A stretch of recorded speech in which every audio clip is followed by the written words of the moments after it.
Iran.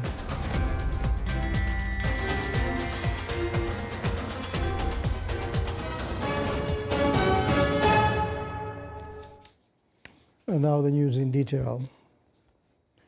His Majesty Sultan Haitham bin Tariq sent cable of greetings to His Excellency President Wavel Ramkala I of the Republic of Seychelles on the occasion of his country's National Day.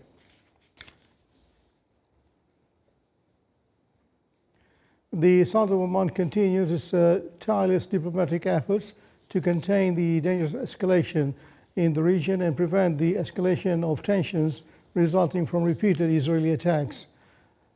This is based on its established approach of promoting constructive dialogue, adhering to international law, and advocating for peaceful solutions as the basis for achieving regional security and stability. His Excellency Said Badr bin Hamad al-Busaidi, Foreign Minister, continued his intensive telephone communications and consultations with his counterparts as well as with prominent international partners such as the EU High Representative for Foreign Affairs and Security Policy Vice President for the European Union Commission, Kaja Kallas. These efforts embody the Sultan of Oman's strategic vision of building bridges of trust among international parties and his pivotal role as a trusted mediator in regional crises.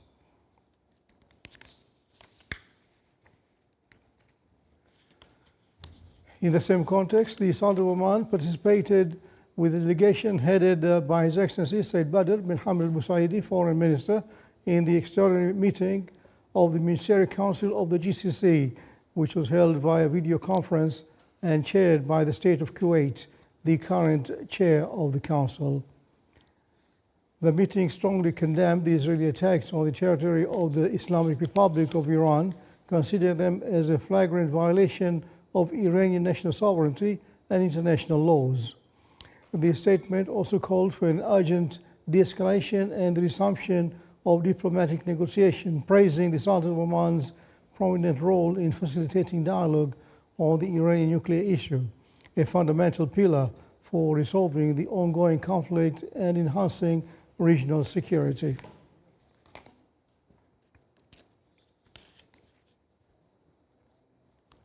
Regarding the developments in the crisis, media outlets reported that air raid sirens sounded in several areas in Israel, including Tel Aviv, as a result of Iranian airstrikes during the early hours of the morning. Media outlet also reported that a number of missiles were intercepted with some damage caused in Tel Aviv. On the other hand, Israel launched several attacks on several sites, including the cities of Tabriz and Kashan. And the Israeli attacks resulted in a number of deaths and dozens injured.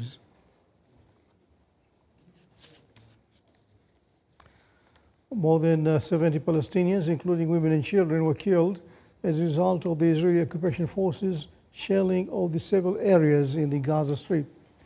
The Israeli airstrikes targeted an aid center in Khan Yunis, south of the Strip, and tents focused housing the displaced persons in Al-Mawasil area west of Khan Yunis. The Palestinian news agency reported that emergency and intensive care units in hospitals are severely overcrowded, with a large number of casualties and deaths arriving, and a severe shortage of medicines and medical supplies. About 15 people were killed in a Russian air attack on the Ukrainian capital Kyiv. The Ukrainian Ministry of Defense stated that the shelling injured more than 40 people, sparked fires in the 27 locations, and damaged residential buildings and educational institutions. The search continues of missing persons under the rubble of the destroyed buildings.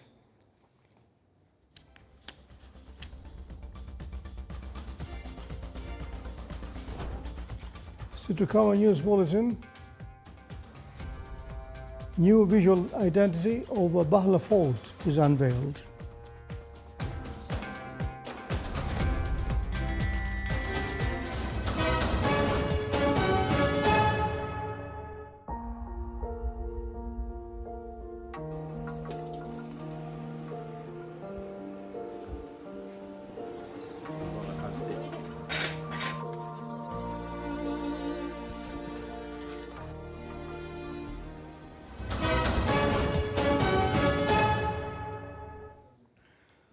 At a total cost exceeding 258 million Oman riyals, work has begun on the dual carriageway project for the third, fourth, and fifth sections of the Sultan Saeed bin Taimur Road.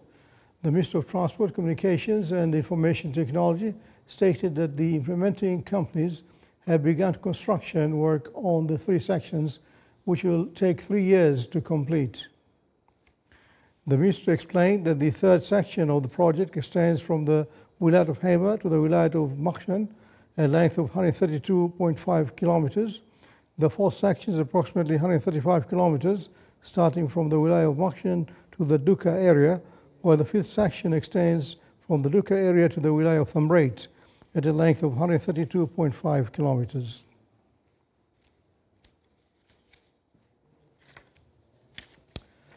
The fourth edition of the Equal National Opportunities Initiative was launched today to empower Omani SMEs and create an enabling ecosystem for them. More in the following report. The Public Authority for Special Economic Zones and Free Zones, in cooperation with the Public Establishment for Industrial Estates Madayan, has launched the fourth edition of the National Equal Opportunities Initiative as part of ongoing efforts to support Omani small and medium enterprises, encourage entrepreneurs, and provide a nurturing environment that supports local industries. Today we are celebrating an event of fourth edition. It's organized by Madain in cooperation with OBAS. The event to highlight the opportunities in the SME sector. We've gathered around 15 companies today, talking about different sectors, different specializations. The companies gathered here to discuss the business opportunities, both with the government entities and the private sector, to highlight the business opportunities and also the enablers to grow in the field of small and medium enterprises. The support provided to small and medium enterprises through the initiative comes in the form of providing technical support, delivering capacity building programs, and connecting small and medium enterprises with investment opportunities and strategic partnerships. Many of these businesses have grown significantly, with some now valued in the millions of riyals, clear evidence of the impact this support has had on their growth and competitiveness. We took the initiative by having the Madain support, by taking courses for the last 4 months in making the pitching of selling the idea to investors, also coaching us on how to speak and how to motivate and build the market for our companies. We are happy to announce that Safaqat now is invested by the Oman Future Fund, which is a milestone that we are targeting as an SME. The initiative also reflects a strong commitment to the strategic goals of Oman Vision 2040, which prioritizes GDP growth as a key objective. It contributes to building a diverse and sustainable economy that aspires to excellence both locally and globally. Under the patronage of Her Highness Sayyidah Hujaija bint Jafar Al Said, officials and experts gathered in Muscat for the second Future Foresight Forum, focusing on the national talent and innovation in line with Oman Vision 2040. More in the following reports. The second edition of the Human Capital Competencies Forum opened in Muscat, bringing together government officials and experts from Oman and the region to explore future foresight amid rapid global changes. Through interactive sessions and panel discussions, participants shared forward-looking strategies aimed at empowering national talent and strengthening institutional agility. Key topics included sustainability, innovation, AI-driven foresight, the digital economy, and institutional governance, all aligned with the strategic goals of Oman Vision 2040. Speakers emphasized the importance of building resilient, future-ready institutions and highlighted the vital role of qualified human resources in driving long-term sustainable progress.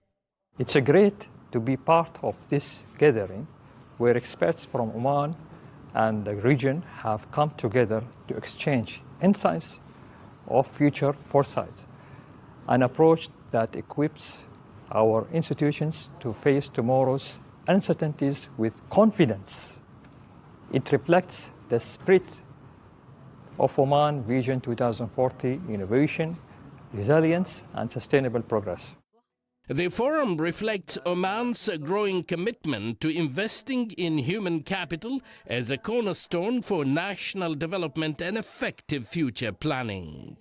Future foresight isn't just planning ahead, it's preparing smart. It's about building agile institutions ready for change in line with the forward-thinking vision of Oman 2040. Abdullah bin Ahmed al-Rubi'i, Sultanate of Oman Television, Muscat. The Ministry of Endowments and Religious Affairs launches the Basair al-Quraniya initiative to educate mothers about the importance of the Holy Quran and its pivotal role in building a cohesive society. The initiative will travel throughout the Governorate of Muscat through a series of awareness lectures. The launch was under the auspices of Her Highness Sayyida Dr. Ronak bint Turki Al Said.